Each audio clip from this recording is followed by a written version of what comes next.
This is విజయ. మనతో పాటు స్టూడియోలో ఉన్నారు పిడికాస్ హోమియోపతి డాక్టర్ భరద్వాజ్ గారు. సార్ని అడిగి చాలా విషయాలు తెలుసుకుందాం. హాయ్ సార్, నమస్తే. హాయ్ అండి. డాక్టర్ గారు, ముఖ్యంగా సోరియాసిస్ ఎందుకు వస్తుంది, ఇది ఏ ఏజ్ వాళ్ళలో వస్తుంది, దీనికి అసలు కారణం ఏంటి? సోరియాసిస్ అనేది one of the common diseases అండి. మనకి ఇండియాలో చాలామందికి సోరియాసిస్ అనేది ఉంటుంది. ఈ సోరియాసిస్ వచ్చిన వాళ్ళు మెయిన్గా ఏం ఫీల్ అవుతారంటే, ఇంకా మా జీవితం అయిపోయింది, ఇంకా దీనికి ట్రీట్మెంట్ లేదు, నేను జీవితాంతం స్టెరాయిడ్స్ వాడాల్సిందే, స్టెరాయిడ్స్ వాడిన తర్వాత దానివల్ల వచ్చే సైడ్ ఎఫెక్ట్స్ భరించాల్సిందే. ఇదంతా ఒక సైడ్ అయితే, ఇంకో సైడ్ ఏంటంటే చాలామందికి నాకు ఇంకా మ్యారేజ్ కాదేమో, లేకపోతే మా స్పౌస్ నన్ను వదిలేసి వెళ్ళిపోతాడు, నాకు అసలు మ్యారేజ్ కాదు, నేను ఇంకెక్కడ సోషల్గా ఎవరితో కలవలేను, అందరూ నన్ను చూస్తూనే నన్ను దూరంగా పెడుతున్నారు అని చాలా డిప్రెషన్లోకి, చాలా మెంటల్ ప్రాబ్లమ్స్లోకి వెళ్తారనమాట. సో ఇది మనం మామూలుగా సోరియాసిస్లో చూసేది. సోరియాసిస్ వాళ్ళకి గుడ్ న్యూస్ ఏంటంటే, మీరు ఏదైతే అలోపతి వాళ్ళు చెప్తారో దీనికి పర్మనెంట్ సొల్యూషన్ లేదు, దీనికి పర్మనెంట్ క్యూర్ అనేది లేదు, జీవితాంతం మీరు సఫర్ కావాల్సిందే, అవసరమే లేదు. హోమియోపతిలో పర్మనెంట్ క్యూర్ అయ్యే ఛాన్స్ చాలా వరకు సోరియాసిస్లో మనం చూస్తాం. ఇవన్నీ ఏంటంటే చాలా క్విక్గా వితౌట్ సైడ్ ఎఫెక్ట్స్ మనం సోరియాసిస్ని హోమియోపతిలో ట్రీట్ చేసుకోవచ్చు. ఇంకొకటి ఏంటంటే, సోరియాసిస్ అనేది స్కిన్ పైన కనిపిస్తుంది, కానీ అది స్కిన్ ప్రాబ్లం కాదు, అది ఇమ్యూనిటీ ప్రాబ్లం. సో మనకు ఇమ్యూన్ సిస్టమ్ అనేది ఉంటుంది, అంటే రోగనిరోధక శక్తి. అంటే మనకు బాడీలోకి ఒక వైరస్, ఒక బ్యాక్టీరియాను, ఒక ప్రోటోజోవను, single cellular, multi cellular parasite, fungus ఏదో మన బాడీలోకి ఎంటర్ అయినప్పుడు మన ఇమ్యూన్ సిస్టమ్ దానికి అగెన్స్ట్గా ఫైట్ చేసి దాన్ని చంపేయాలన్నమాట. అది మన ఇమ్యూన్ సిస్టమ్ పని. కానీ ఈ కండిషన్లో ఏమవుతుందంటే, మన ఇమ్యూన్ సిస్టమ్ అనేది మన స్కిన్నే అటాక్ చేస్తుంది. అంటే మన ఇమ్యూన్ సిస్టమ్ మనల్ని అటాక్ చేయకూడదు కదా, వేరే వాళ్ళు వస్తే వాళ్ళని అటాక్ చేయాలి, బట్ మన స్కిన్ను అటాక్ చేయడం మొదలు పెడుతుంది. ఎప్పుడైతే స్కిన్ను అటాక్ చేయడం మొదలు పెడుతుందో అది పెచ్చుల్లాగా, అంటే చేప పొలుసుల్లాగా బయటకు వచ్చేసి అదంతా సోరియాసిస్ లాగా మారిపోతుంది. అలా చేస్తుంది సార్, మన స్కిన్ మీదనే ఎందుకు రివర్స్ పనిచేస్తుంది? రైట్, ఇది చాలా మంచి క్వశ్చన్ అండి. ఇప్పుడు లేటెస్ట్ కాన్సెప్ట్ మనకు మెడిసిన్లో ఏంటంటే ఎపిజెనెటిక్స్ అంటాం. మనం ఇన్ని రోజులు జెనెటిక్స్ గురించే తెలుసుకున్నాం, రైట్? జెనెటిక్స్ అంటే ఏంటి? తాతకో, ముత్తాతకో, ఫాదర్కో, మదర్కో ఉన్నప్పుడు పిల్లలకి రావడాన్ని జెనెటిక్ ఇన్హెరిటెన్స్ అంట, అంతవరకు మాత్రమే మనకు తెలుసు. ఇప్పుడు లేటెస్ట్ కాన్సెప్ట్ జెనెటిక్స్లో ఏంటంటే ఎపిజెనెటిక్స్. ఎపిజెనెటిక్స్ అంటే మీనింగ్ ఏంటంటే, మీకు జీన్స్ అదే ఉంటాయి, మీ తాతల నుంచి వచ్చిన జీన్సే ఉంటాయి. ఫర్ ఎగ్జాంపుల్, ఒక పేషెంట్ వచ్చినాడు, ఆ పేషెంట్కి సోరియాసిస్ ఉంది. సోరియాసిస్ ఉంటే మీ తాతకు ఉందా అంటే లేదు, మీ నాన్నకు ఉందా లేదు, మీ మదర్ సైడ్ ఉందా లేదు, మీ ఫాదర్ సైడ్ ఉందా లేదు, ఎవరికీ లేదు, నాకే వచ్చింది. ఏంటి అంటే ఎపిజెనెటిక్స్. ఎపిజెనెటిక్స్ అంటే మీనింగ్ ఏంటంటే, మన జీన్స్ అవే ఉంటాయి, కొన్ని జీన్స్ అనేవి స్విచ్ ఆఫ్ అయిపోతాయి, కొన్ని జీన్స్ స్విచ్ ఆన్ అవుతాయి. ఎపిజెనెటిక్స్ ఏం చెప్తుందంటే, ఒక మనిషిని కనుక తీసుకుంటే వాడిలో 100 జీన్స్ కనుక ఉంటే అట్ ఏ టైం 2 జీన్సే అంటే 2% ఆఫ్ ది జీన్సే యాక్టివ్గా ఉంటాయి, మిగిలిన 98% ఆఫ్ ది జీన్స్ ఇన్యాక్టివ్ స్టేజ్లో ఉంటాయన్నమాట. అది మన ఎన్వైర్న్మెంట్ని బట్టి కొన్ని జీన్స్ యాక్టివేట్ అవుతాయి, కొన్ని జీన్స్ డీయాక్టివేట్ అవుతాయి. ఎప్పుడన్నా సోరియాసిస్ జీన్ యాక్టివేట్ అయిందనుకోండి, అది సోరియాసిస్గా మారుతుంది అనమాట. సో దీన్ని మనం ఎపిజెనెటిక్స్ అంటాం. అంటే జీన్స్ అనేది స్విచ్ ఆన్ స్విచ్ ఆఫ్ అనేది లేటెస్ట్ కాన్సెప్ట్. ఈ జీన్స్ అనేది స్విచ్ ఆన్ స్విచ్ ఆఫ్ అవ్వడం వల్ల అవసరమైన జీన్స్ స్విచ్ ఆఫ్ అవ్వడం, కాకూడని జీన్స్ స్విచ్ ఆన్ అవ్వడం వల్లనే మనం సోరియాసిస్ వస్తుంది అంట. అసలు ఎందుకు ఈ jeans switch off switch on అవుతుంది అనేది పెద్ద లిస్ట్ ఉంది, దాన్ని మనం సోరియాసిస్కి కాజెస్ లాగా తీసుకోవచ్చు అనమాట. నార్మల్గా ఇది పుట్టుకతో వస్తుందా సార్, లేదంటే మధ్యలో వస్తుందా? రైట్, ఇది మధ్యలో వస్తుందండి. పుట్టుకతో సోరియాసిస్ ఎవరికి ఉండదు.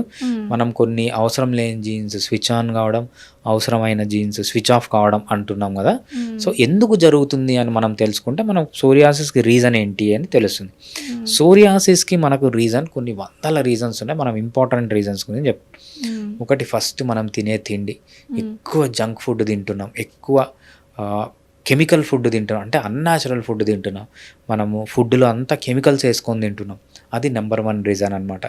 నిద్ర సరిగా లేకపోవడం, ఎక్సర్సైజ్ సరిగా చేయకపోవడం, లైఫ్లో స్ట్రెస్ ఉండడము, ఆల్కహాల్, స్మోకింగ్ చేయడం, వీటన్నిటి వల్ల సోరియాసిస్ వచ్చే ఛాన్స్ ఉంటుంది అనమాట. ఇంకా ఏంటంటే కొన్ని మెడిసిన్స్, ఏంటి మనము బీపీకి వేసుకునే మెడిసిన్స్, షుగర్కి వేసుకునే మెడిసిన్స్, లేకపోతే హార్ట్కి దీర్ఘకాలికంగా వేసుకునే మెడిసిన్స్ ఉంటాయి. వీటి వల్ల కూడా సోరియాసిస్ అనేది రావచ్చు అనమాట. సో సోరియాసిస్ రావడానికి చాలా రీజన్స్ ఉన్నాయి. కొంతమందికి ఏంటంటే ప్రెగ్నెన్సీలో హార్మోనల్ చేంజెస్ ద్వారా సోరియాసిస్ అనేది స్టార్ట్ అవుతుంది అనమాట. ఇంకొంతమందికి ఏమవుతుందంటే వాళ్ళు ఐవీఎఫ్లు, ఐయుఐలు ఇట్లాంటి ప్రొసీజర్స్ అన్నీ చేయించుకుంటూ ఉంటారు. ఈ ప్రొసీజర్స్ అన్నీ చేయించుకునే టైంలో కూడా హార్మోనల్ ఇంబ్యాలెన్స్ వచ్చి సోరియాసిస్ వచ్చే ఛాన్స్ ఉంటుందన్నమాట. కొంతమంది పోతూ ఉంటారు, వాళ్ళకి చిన్న దెబ్బ తగులుతుంది, ఆ దెబ్బ దగ్గర నుంచి కూడా వీళ్ళకి ఏంటంటే సోరియాసిస్ అనేది స్టార్ట్ కావచ్చు. సో సోరియాసిస్ రావడానికి చాలా రీజన్స్ ఉన్నాయి. ఏ రీజన్ అన్నా, సో మనకు జెనెటిక్స్లో ఒక సేయింగ్ ఉంటుంది అన్నమాట. దాన్ని ఏమంటామంటే genetics load the gun but environment pulls the trigger అంటారన్నమాట. అంటే మీనింగ్ ఏంటంటే మీ జీన్స్లో సోరియాసిస్ ఉన్న సూటబుల్ ఎన్వైర్న్మెంట్ వచ్చేంత వరకు అది ట్రిగ్గర్ కాదు. అంటే మీకు జీన్స్లో సోరియాసిస్ ఉంది, బట్ మీరు జంక్ ఫుడ్ దాన్ని యాక్టివేట్ చేయడము, ఏదో ఒక తప్పు మీ ఎన్వైర్న్మెంట్లో జరిగే తప్పు వల్లనే అది యాక్టివేట్ అవుతుందని మనకు జెనెటిక్స్ చెప్తుందన్నమాట. సో ఇవన్నీ రీజన్స్ మనము సోరియాసిస్ రావడానికి. అయితే డాక్టర్ గారు, అది నార్మల్గా ఒక చిన్న మచ్చలాగా వస్తుంది, చాలా మందికి స్ప్రెడ్ అవుతుంది. సో అలా ఎందుకు అవుతుంది? అది ఏ స్టేజ్లో మనం ట్రీట్మెంట్ తీసుకుంటే మంచి రిజల్ట్ ఉంటుంది? రైట్. సోరియాసిస్ అనేది ఫస్ట్ చిన్నగానే స్టార్ట్ అవుతుంది అనమాట. మెయిన్గా ఎక్కడ స్టార్ట్ అవుతుంది, చాలామందికి ఈ ఫోల్డ్స్ ఉంటాయి చూసారా, ఈ ఎల్బోస్, లేకపోతే ఈ స్కిన్ పైన మనకు ముడతలు, ఎక్కడైతే ముడతలు ఉంటాయో మెయిన్గా అక్కడ స్టార్ట్ అవుతుంది అనమాట సోరియాసిస్. అందరికీ అక్కడే స్టార్ట్ కావాలని లేదు, చాలామందికి అక్కడ స్టార్ట్ అయ్యి స్లోగా స్ప్రెడ్ అవుతూ వస్తుంది. కొంతమందికి బాడీ అంతా వచ్చేస్తుంది అనమాట. సో మనము పాసీ స్కోర్ అంటాం అనమాట, PASI సోరియాటిక్ స్కోర్ అంటాం అనమాట. ఆ స్కోర్ని బట్టి వీడికి ఒక మనిషికి ఎంత స్ప్రెడ్ అయిందని మనము కనుక్కోవచ్చు. అదంతా సైంటిఫిక్ క్యాలిక్యులేషన్, మనం డిస్కస్ చేయాల్సిన అవసరం లేదనమాట.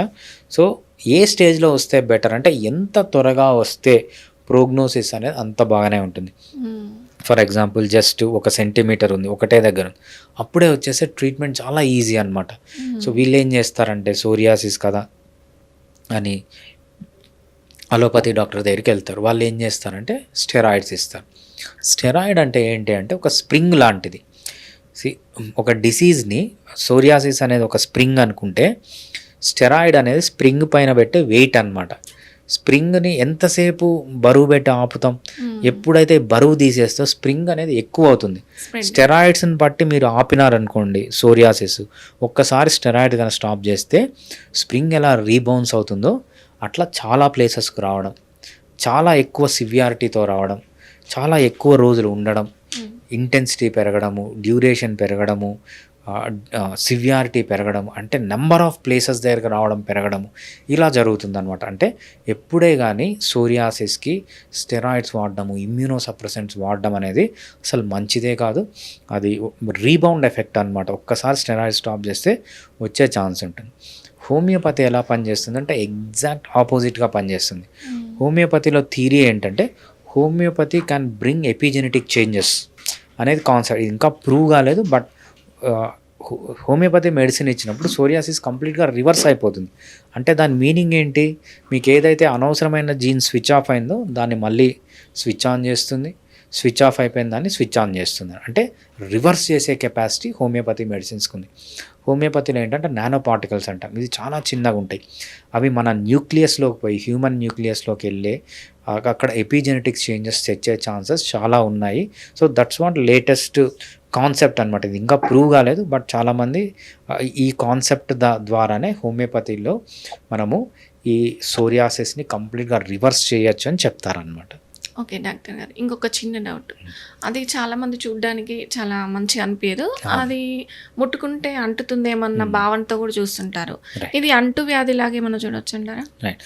చాలామంది ఫస్ట్ నా దగ్గరకు వచ్చి అడిగే క్వశ్చన్ ఏంటి అంటే తల్లిదండ్రులు కానీ లేకపోతే వైఫ్ కానీ ఎవరన్నా, సార్ మా ఆయనకి సోరియాసిస్ ఉంది, నాకు వచ్చే ఛాన్స్ ఉందా, లేకపోతే నాకు సోరియాసిస్ ఉంది, మా పిల్లలకి వచ్చే ఛాన్స్ ఉందా, నేను మా పిల్లల్ని పట్టుకోవచ్చా, వాళ్ళని ఎత్తుకోవచ్చా, చాలా బాధపడుతూ వస్తారన్న.